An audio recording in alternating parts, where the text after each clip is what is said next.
வெங்கட் எங்கே வந்திருக்கோம்? ஸ்டேடியம் வந்திருக்கோம். சிஎஸ்கேவோட எம்ஐ மேட்ச்சு. டாஸ் போட்டுட்டாங்க. லைக் அதெல்லாம் செம்ம டிராஃபிக் 1.5 hours நின்றுருக்கோம். ஸோ டாஸ் போட்டிருக்காங்க. இன்னும் 5 minutes ஃபர்ஸ்ட் பால் போட்டுருவாங்க.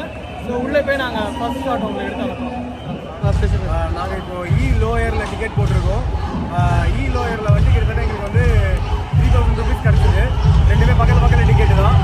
ஸோ வெங்கட் வந்து மும்பை ரெப்ரசென்ட் பண்ணியும் நான் சென்னை ரெப்ரசென்ட் பண்ணி அந்த மேட்ச் பார்க்க போகிறோம். மேட்சோட லைவ் அப்டேட்ஸ் என்ன மேட்ச் நாங்கள் பார்க்குறோம். ஆல்ரெடி டீட்டெயிலாக ஸ்டார்ட் பண்ணிட்டாங்க. உள்ளே போய் காட்டுறோம்.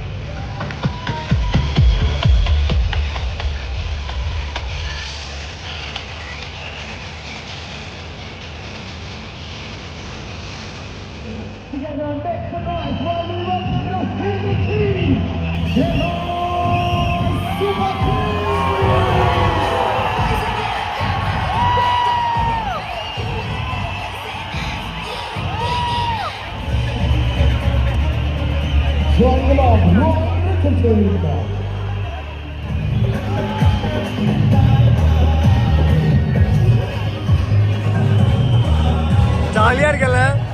2 over 5 run.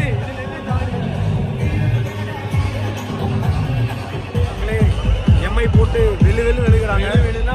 குஷியில இருக்கான் இவன். குஷியில இருக்கான். அடிக்கிற அடியில ஒன்றும் இல்லை. கதி கிளங்குது எனக்கு. அடினா ஒன்றும் அடிச்சுனே இருக்காங்க. 6 அடிச்சுனே இருக்காங்க.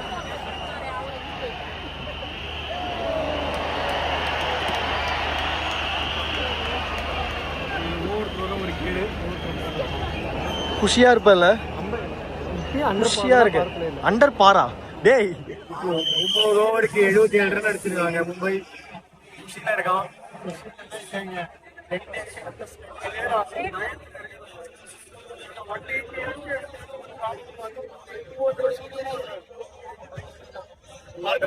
நீங்க பாருங்க 2 முகத்துல எந்த சிரிப்பு இருக்குன்னு நான் ரொம்ப வருஷத்துல இருக்கேன். அடுத்து யாரும் என்ன பண்ண போறாங்க தெரியல. அடிச்சுவாங்க பாப்போம்.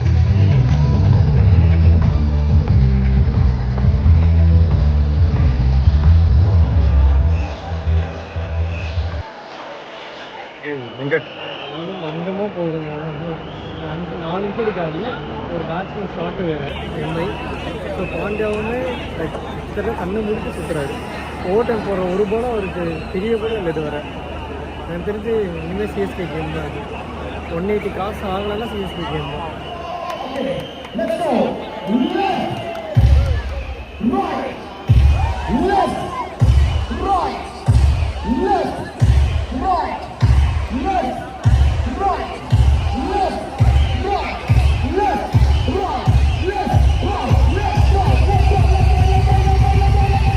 ஜேமி வார்டன் பார்த்தீங்கன்னா இப்போ 2 ஓவரில் 11 ரன் கொடுத்து நல்லா ஸ்பில்லு போட்டுட்டு இருக்காரு.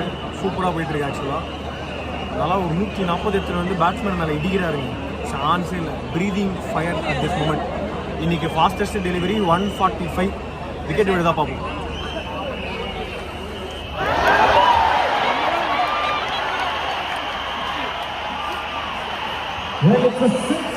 விக்கெட் விழுல 6 தான் விழுந்துருக்கு.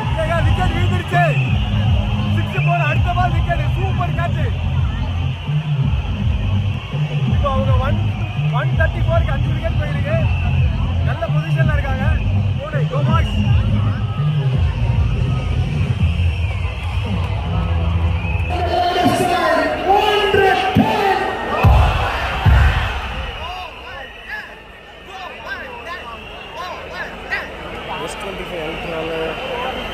ஜூமில் வீடியோ எடுத்துருக்கோம்.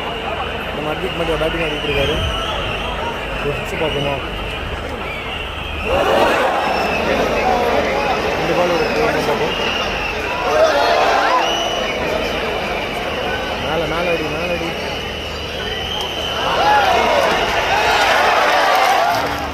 பும்ரா ஓவர் போயிட்டுருக்கு கைஸ். சஞ்சு சாம்சன் வந்தார் போயிட்டார். அவர் வந்ததுலேருந்து டச்சே தெரியவே இல்லை. இப்போ பும்ரா ஒரு உருவில் பட்டேல் போயிட்டுருக்கு. 3 over 30 ரன் அடிச்சிருக்கோம். டீசெண்டாக தான் இருக்குது. விக்கெட் ஏதாவது விழுதா பார்க்கலாம்.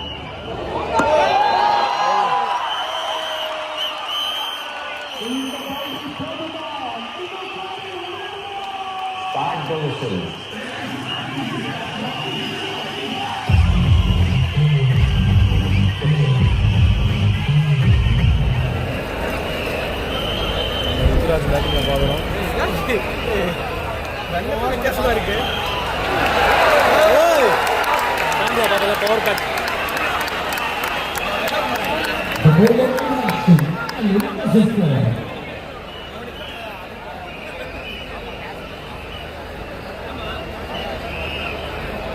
55க்கு 1 ஒரு விக்கெட் போய் 5.51 ஓவர்ஸில் ரன் ரேட் 10 per over இருக்கும். Very short star.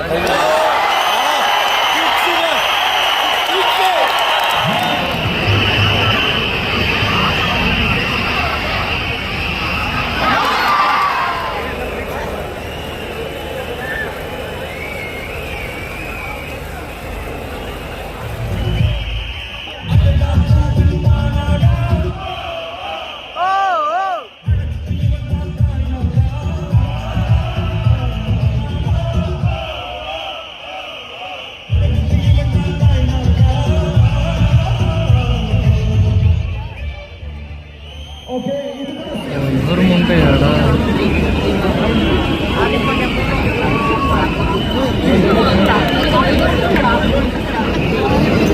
தொண்ணூறுக்கு 2 சிஎஸ்கே ஒரு போராக ஃபோர்ஸ்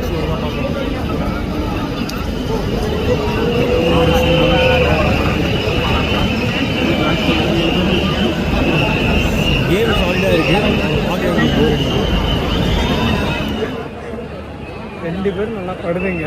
எதுக்கு இழுக்கிறாங்கன்னு தெரியல. ஜம்மு மிட்டாய் மாதிரி ஈஸியாக படுது 2 பேருக்குமே. கார்த்திக் சர்மாவும் படுது, ருத்ராஜுக்கும் படுது. இங்கே அடிக்கவே போகலாம். இருக்கு பந்து ஆறாகவே தெரியல. இது அவங்க ரொம்ப கால்குலேட்டடாக இந்த சேஸை கொண்டு போக ட்ரை பண்ணுறாங்களாம் தெரியல. ரொம்ப போர் அடிக்குது. ரொம்ப நேரமாக பவுண்டரிஸ் எதுவும் வராத மாதிரி வேறு இருக்குது. நேரில் பார்க்கலாம். 111க்கு 2 12.3 ஓவர்ஸ். கையில் விக்கெட் இருக்குது. ஸ்கோர் போர்ட் ப்ரெஷர் இல்லை. தடவுன்னு தடவுறாங்க. போர் அடிக்குது. எதுக்கு இப்படி ஆடுறாங்க, என்ன பண்ணுறாங்க ஒன்றும் புரியல. ருத்துராஜ் ஆடுறான்னா பரவாயில்ல, அவன் ஸ்டெபிலைஸ் பண்ணும். லாங் இன்னிங்ஸ் ஆடுறான். கார்த்திக் சர்மா அவனை விட பொறுமை ஆடிட்டு ஃப்ரண்ட் ஃபுட் டிஃபென்ஸ் வைக்கிறாங்க. ஐயோ தூக்கமாக வருது. என் ஃப்ரெண்டு அங்கே ஒருத்தன் 15,000க்கு டிக்கெட் வாங்கி கொடுத்துட்டு மேட்ச் பார்த்துக்கலாம். இவன் ரொம்ப என்ஜாய் பண்ணான்னு நினைக்கிறேன். ஏன்னா இப்படியே போட்டு கண்டெயின் பண்ணுவாங்க. நீங்கள் பேட்டிங் ஆடுறது நான் பாண்டியன் பேட்டிங் பார்த்துருக்கேன். என்ன அடிக்கவும் மாட்டுறாங்க. 43 பால் 50 ரன் பார்ட்னர்ஷிப் வந்துருக்கு. பாண்டியா இன்னிங்ஸ் எவ்வளவோ பரவாயில்லன்னு ஃபீல் பண்ண வைக்கிறாங்க. ஓகே, இங்கேருந்து மேட்ச் ஜெயிக்கலாம், ஈஸி தான், இல்லைன்னு சொல்ல. அதுக்குன்னு கொஞ்சமாச்சும் அடிச்சு ரன் ரேட் ஏற்றிக்க பார்க்கலாம். இப்போயாவது எப்பயாவது அந்த மாதிரி ஆப்பனன்ட் கிடைப்பாங்க.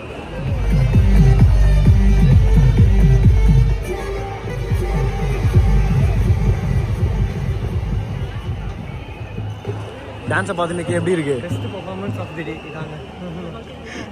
பெஸ்ட் பர்ஃபார்மன்ஸ்ன்ற வெங்கட் அவங்களால நல்லா ஆடுறாங்க.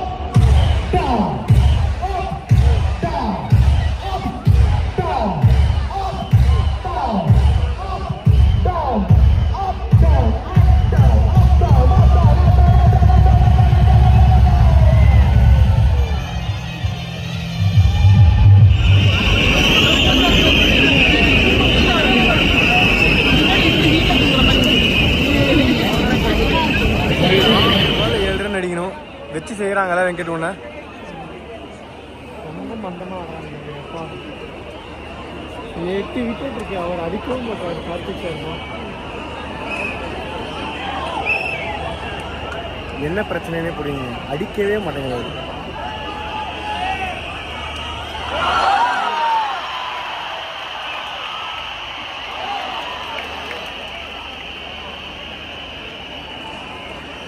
சிரிக்கிறான் பாருங்க. இவங்களும் பிடிச்சினே இருக்காங்க. இவ்வளோ நேரம் தான் தட்டுறது. 50 அடிக்காம அவுட் ஆக மாட்டேன்ற மாதிரி ஆடிட்டு இருக்கு. டிஹெச்ஏ வேற சாவடிக்கும். இன்னும் இந்த மேட்ச் ஆக்சுவலாக சீக்கிரம் முடிச்சிருந்தாங்கன்னா நல்ல ரன் ரேட் கிடச்சிருக்கும். 6 ரன் அடிக்கணும். இந்த பால் அடிக்கிறாங்களா பார்க்கணும்.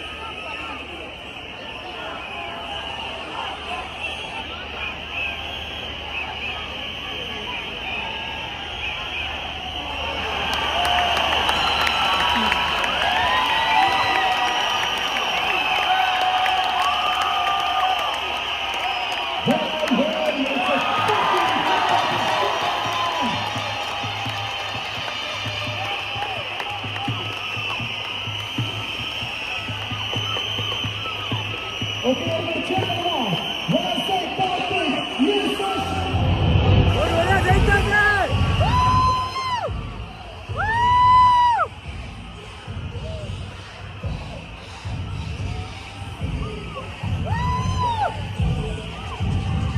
ஒருத்தன் பாவப்பட்டு நின்றுட்டு இருக்கான். இதோட மோஸ்ட்லி மும்பைக்கு சீசன் முடிஞ்சு போச்சு. சிஎஸ்கேக்கு சான்ஸ் இருக்கு, ஆனால் நான் நம்புற மாதிரி இல்லை. மேட்ச் ரொம்ப போரிங் தான், பட் அது ரெண்டாவது சிஎஸ்கே வின்னு.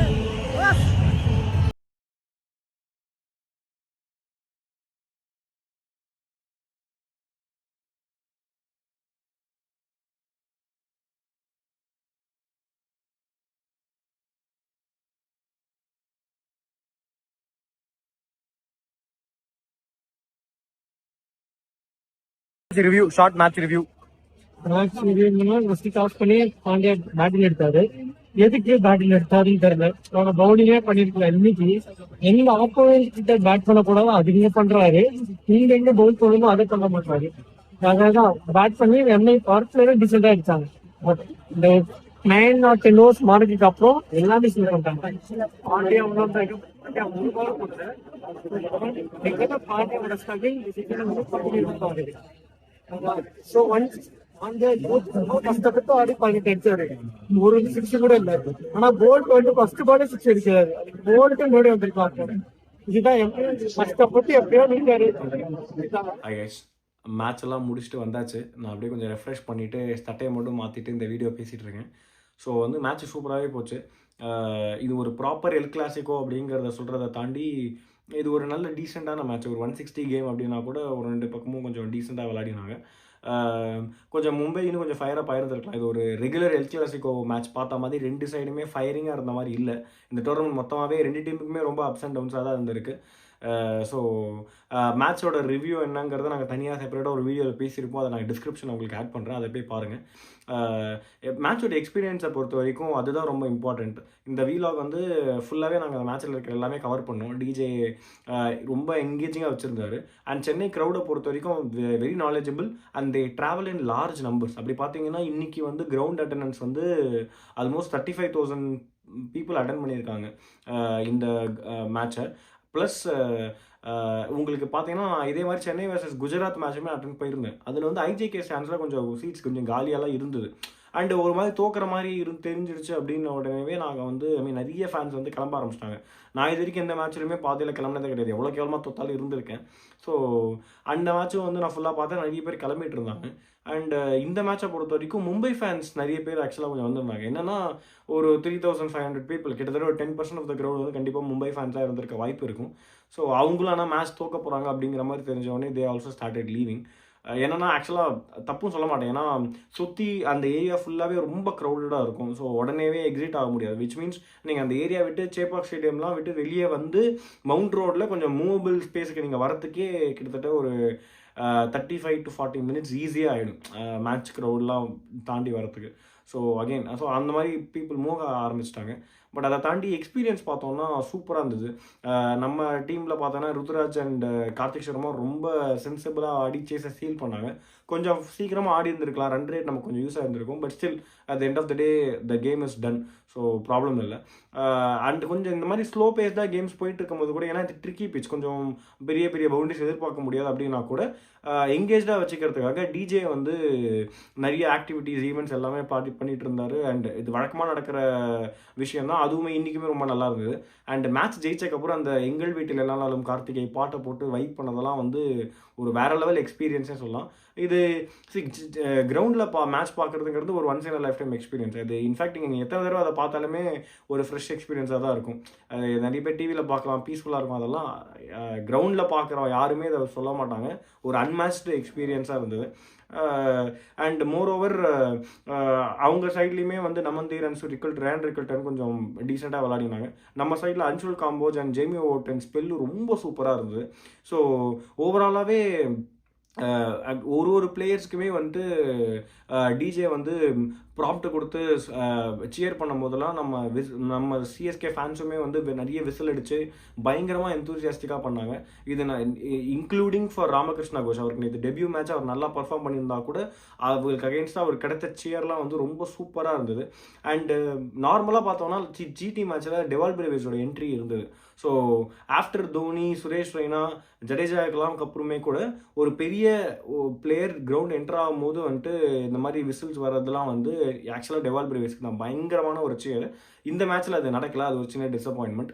பட் அதை தாண்டி அந்த end of the day again game win பண்ணியாச்சு. ஸோ அதுதான் ரொம்ப மோஸ்ட் இம்பார்ட்டன்ட் திங். ஸோ அதை தாண்டி ஒரே ஒரு விஷயம் என்ன சொல்லலாம்னா, இந்த சீட்டிங் அரேஞ்ச்மெண்ட். நான் இன்றைக்கி வந்து லோயரில் மேட்ச் பார்த்தேன்.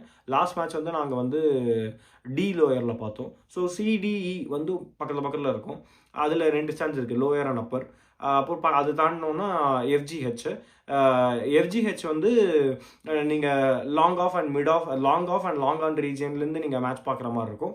ஜி வந்து மோர் டுவர்ட்ஸ் ஸ்ட்ரெயிட்டாக மேட்ச் பார்க்குற மாதிரி இருக்கும். பட் எஃப்ஜிஹெச்சை பொறுத்த வரைக்கும் உங்களுக்கு ஸ்பான்சர்ஷிப் டிக்கெட்ஸ் தான் நிறைய. ஸோ உங்களுக்கு ஜெனரல் பப்ளிக் டிக்கெட்ஸ் கிடைக்கிறதுங்கிறது ரொம்ப ரொம்ப கஷ்டம்.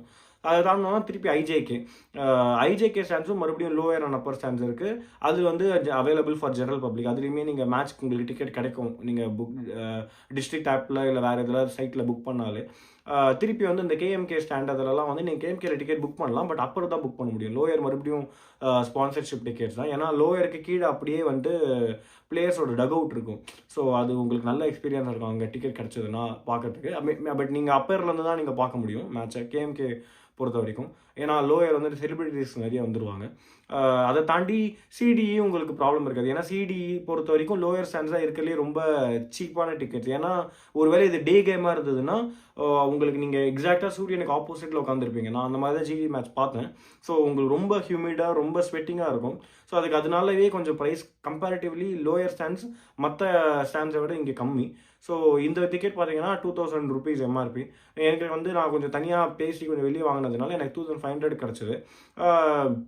பட் அகைன் டீசென்ட் ப்ரைஸ் தான். நான் வந்து ஒன் டைம் போகிறதுனால ரொம்ப பிரச்சனை இல்லை. அண்ட் நெக்ஸ்ட்டு சீசன்லேருந்து இன்னுமே கொஞ்சம் ஈஸியாக டிக்கெட்ஸ் கிடைக்கும்னு நினைக்கிறேன். இந்த தடவை அந்த தோனி ஃபேக்டர் இருந்தது, வருவாரா மாட்டாராங்கிறதுனால கொஞ்சம் ஹைப் இருந்தது.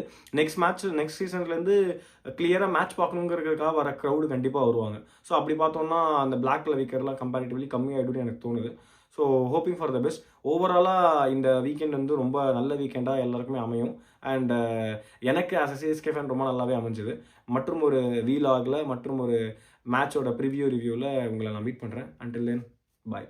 ஊர் சுத்தி பயவல நினைச்சா நாங்கெல்லாம் வயிறு நிறைய சாப்பிடணும், வஞ்சனம் இல்லாம உழைக்கணும். ஆஹா, அருமையான பாலிசி. Keep it